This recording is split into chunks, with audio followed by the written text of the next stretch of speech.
दोस्तों, प्रधानमंत्री मोदी के लिए कहा जाता है कि ही इज अ 24/7 पॉलिटिशियन।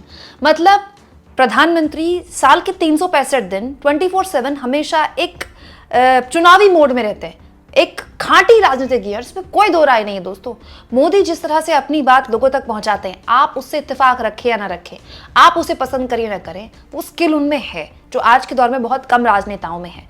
लेकिन मैं ये जानना चाहती हूं दोस्तों कि पॉलिटिक्स कितनी भी हो, कैसी भी हो, कोई कितना भी बड़ा पॉलिटिशियन हो, जरूरी है कि उसे मंदिर में भी ये सब करना है?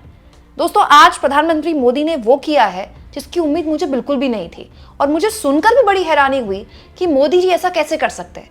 आज एक बहुत ही इंपॉर्टेंट कार्यक्रम को वर्चुअली पीएम मोदी ने संबोधित किया। दोस्तों, गुजरात के वड़ताल में स्वामी नारायण मंदिर को 200 साल पूरे हुए हैं आज, और देश ही नहीं दुनिया के अलग अलग हिस्सों में भगवान स्वामी नारायण के मंदिरों से न केवल उनके चरित्र के बारे में, उनके फिलॉसफी के बारे में, उनकी बातों के बारे में संदेश दुनिया भर से जाता है, बल्कि जो स्वामी नारायण संस्थान है वो शिक्षा के क्षेत्र में और समाज सेवा के क्षेत्र में और स्वास्थ्य के क्षेत्र में भी बहुत इंपॉर्टेंट भूमिका अपनाता है। दोस्तों, आप कह सकते हैं हमारे समाज में भगवान स्वामी नारायण का एक बहुत ही अभूतपूर्व न केवल योगदान है, बल्कि उनकी अनुयायी भी दुनिया भर में मौजूद है। दुनिया भर में सैकड़ों की संख्या में अनगिनत अनुयायी हैं, और आप अगर उनके मंदिरों में जाएंगे तो आपको उनके मंदिर हमेशा भव्य दिखाई देंगे। बहुत ही सुंदर और बहुत ही खूबसूरत मंदिर दिखाई देते हैं भगवान स्वामी नारायण के, और उसी के कार्यक्रम में पीएम मोदी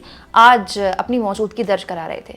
लेकिन मैं हैरान हूं दोस्तों कि प्रधानमंत्री मोदी को यही मौका मिला, क्या यही जगह मिली कि मोदी जी इस तरह की पॉलिटिक्स खेल गए या इस तरह की पॉलिटिकल बात कर गए? पहले सुनिए मोदी जी ने बोला क्या, उसके बाद मैं आपको इसका विश्लेषण करके बताऊंगी।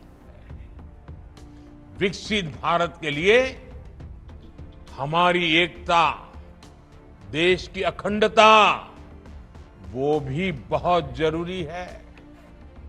आज दुर्भाग्य से निहित स्वार्थ के लिए, छोटी समझ के कारण, भारत के उज्जवल भविष्य के महत्वाकांक्षी उद्देश्यों को भूल करके कुछ लोग समाज को जाति में, धर्म में, भाषा में, ऊंच और नीच में, स्त्री और पुरुष में, गांव और शहर में न जाने किस प्रकार से टुकड़े टुकड़े टुकड़े में बांटने की साजिश चल रही है।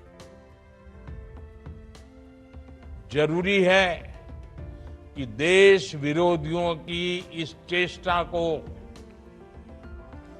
हम उसकी गंभीरता को समझे, उस संकट को समझे, और हमें सबने मिलकर के ऐसे कारनामों को पराजित करना ही होगा।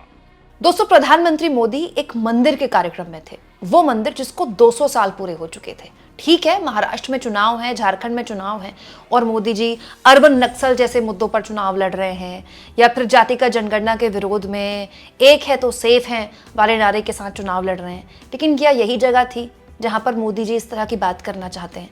और अगर एक कदम में इससे आगे बढ़ जाऊं और मान लूं कि ये मोदी जी का कोई राजनीतिक बयान नहीं है, मोदी जी को वाकई में इस बात पर चिंता है कि भारत के अंदर कुछ लोग हैं जो अपने स्वार्थ के लिए भारत को बांटना चाहते हैं, जाति के नाम पर, धर्म के नाम पर, लिंग के नाम पर। तो सबसे पहले तो मैं जानना चाहती हूं मोदी जी, आप अपने पुराने भाषणों का क्या करेंगे? क्योंकि स्वयं मोदी जी भी नहीं गिन सकते दोस्तों कि धर्म के नाम पर किस तरह का पोलराइजेशन मोदी जी ने अपने देश के लोकसभा चुनाव में किया था। लोकसभा चुनाव के दौरान ऐसा कोई भाषण नहीं किया था दोस्तों जब मोदी जी ने खुलेआम हिंदू मुसलमान नहीं किया था। हैरानी तो तब हो गई लोगों को जब रूबिका लियाकत के साथ इंटरव्यू में मोदी जी ने कहा था कि जिस दिन मैं हिंदू मुसलमान करूंगा, मुझे पॉलिटिक्स में रहने का अधिकार नहीं है। उसके कुछ घंटे बाद एक चुनावी रैली में फिर से वही हिंदू मुसलमान करने लगे।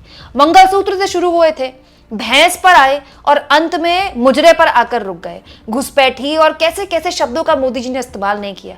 उनके खुद के पार्टी के नेता बटेंगे तो कटेंगे के जैसे नारों में ऐसे झूम रहे हैं आजकल कि पूछिए मत। तो प्रधानमंत्री मोदी किसको यह ज्ञान दे रहे हैं? अगर धर्म के नाम पर इस देश में कोई किसी को बांट रहा है तो प्रधानमंत्री केवल अपनी चिंता व्यक्त करेंगे या फिर आत्मचिंतन करेंगे? दूसरी बात कर लेते हैं दोस्तों, जाति और लिंग के नाम पर। तो जाति हो चाहे लिंग के नाम पर बंटवारा हो या धर्म के नाम पर बंटवारा हो, अगर हमारे समाज में ऐसा कोई बंटवारा कर रहा है तो प्रधानमंत्री क्या कोई समाज सेवी है? प्रधानमंत्री सिविल सोसाइटी से आते हैं क्या? नहीं दोस्तों, मोदी जी हमारे देश के प्रधानमंत्री हैं, सत्ता के शीर्ष पर बैठे हुए हैं और आज पीएम नहीं बने हैं दोस्तों। 2014 से 2024 पिछले 10 सालों से देश के सबसे ताकतवर पद पर बैठे हुए हैं मोदी जी, और वो चिंता जाहिर कर रहे हैं कि हमारे देश को कोई जाति और धर्म और लिंग के नाम पर बांट रहा है। तो प्रधानमंत्री मोदी चिंता ही जाहिर करते रहेंगे या फिर कोई एक्शन लेंगे? आखिर वो कौन लोग हैं दोस्तों? किसको निशाने पर लेने की कोशिश कर रहे हैं आप? दोस्तों सब जानते हैं कि प्रधानमंत्री और उनकी पार्टी और योगी आदित्यनाथ खुद बटेंगे तो कटेंगे और एक है तो सेफ है जैसे नारे के साथ चुनावी समर में है। मोदी चाहे महाराष्ट्र हो चाहे छत्तीसगढ़ हो, अब जिस भी रैली को संबोधित करते हैं जहां भी, वहां की स्थानीय ओबीसी जातियों को गिनाना नहीं छोड़ते, वहां की स्थानीय ओबीसी जातियों को गिनाते हैं। ऐसा करके मोदी ये बताते हैं कि देखिए इस जाति से उस जाति को जो कांग्रेस है वो लड़वाना चाहती है। तो दोस्तों जातियों के नाम मोदी जी बता रहे हैं, ठीक है। मोदी जी ऐसा कोई चुनाव नहीं जाता जब खुद देश को नहीं बताते कि वो ओबीसी प्रधानमंत्री हैं। मोदी ने अभी कुछ दिन पहले फिर एक चुनावी रैली में बोला था कि कांग्रेस को दिक्कत इस बात पर है कि एक ओबीसी 3 बार पीएम कैसे बन गया देश का। खुद की जाति बताने से मोदी जी नहीं चूकते हैं। जहां रैली कर रहे हैं उस इलाके की ओबीसी जातियां मोदी जी गिनाते हैं और फिर दूसरों पर आरोप लगाते हैं और चिंता जाहिर करते हैं कि देश को जाति के आधार पर बांटा जा रहा है और धर्म के आधार पर बांटा जा रहा है और लिंग के आधार पर बांटा जा रहा है। बड़ा सवाल यह है दोस्तों कि अगर ये सब कुछ हो रहा है तो प्रधानमंत्री आप एक्शन कब लेंगे? चिंता ही जाहिर करते रहेंगे या एक्शन भी लेंगे? या फिर एक्शन आप ले नहीं सकते, केवल चिंता जाहिर करके राजनीतिक रोटियां सेकना आपका काम है? दोस्तों प्रधानमंत्री मोदी ये बात कहीं और बोलते ना तो कोई दिक्कत नहीं होती, बोल ही रहे हैं। चुनावी रैलियों में तो मोदी जी काफी कुछ बोल रहे हैं, लेकिन मंदिर के कार्यक्रम में भगवान स्वामीनारायण के कभी भी किसी मंदिर आप जाएं तो आपको बहुत बहुत शांति महसूस होगी, बहुत सुकून महसूस होगा। और मुझे नहीं लगता कि उस मंदिर में जाने वाले लोग किसी राजनीतिक विचारधारा को याद भी करते होंगे उस वक्त।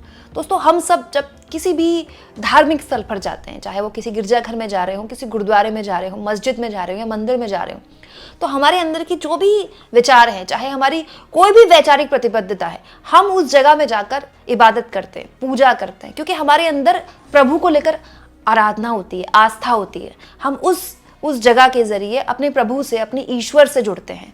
लेकिन प्रधानमंत्री मोदी इस कार्यक्रम में जुड़कर भी ऐसा लगा कि मतलब जुड़ नहीं पाए। दोस्तों ऐसा तो है नहीं कि झारखंड में और महाराष्ट्र में अभी मोदी जी को प्रचार करने का नहीं मौका मिलेगा। कल मोदी जी ने 2 रैलियां की हैं, झारखंड में रोड शो भी किया है। महाराष्ट्र और झारखंड में मोदी जी अभी कई चुनावी रैलियों को संबोधित वगैरह करेंगे।